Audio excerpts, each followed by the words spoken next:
Tifris est sorti du tube, il est difficile de l'y faire rentrer, disait Bob Haldeman, conseiller politique de Richard Nixon à propos du Watergate. Emmanuel Macron tente vraisemblablement de faire la même chose. Il éteint un incendie assez difficile à éteindre, la polémique marquant le début de sa visite d'État au Vietnam après la diffusion d'une vidéo devenue virale sur les réseaux sociaux. On y voit le président juste avant sa descente d'avion, hier soir à Hanoï, en train d'être agrippé au visage par son épouse. Bonsoir Arthur Delaborde. Bonsoir Pierre, bonsoir à tous. Emmanuel Macron a donc fini par réagir pour se défendre. Effectivement, après un long silence, Emmanuel Macron fait la moue, puis accepte de répondre à la question d'un journaliste en démentant toute scène de ménage avec son épouse. Nous sommes en train de nous chamailler et plutôt de plaisanter avec mon épouse.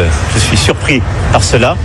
Devient une espèce de catastrophe géoplanétaire où certains sont en train même d'avoir des théories. Tout ça, c'est un peu n'importe quoi. Les vidéos sont toutes vraies.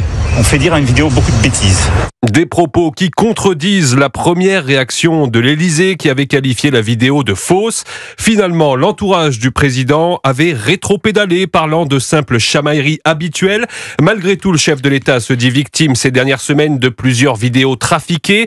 À la manœuvre, selon lui, des comptes pro-russes et complotistes. Les réseaux sont toujours les mêmes. Les Russes sont des bons alliés. Les extrêmes en France, des formidables proxys. Et après, on a des tas de comptes, anonymes ou pas. Et puis, on a toujours les mêmes qui...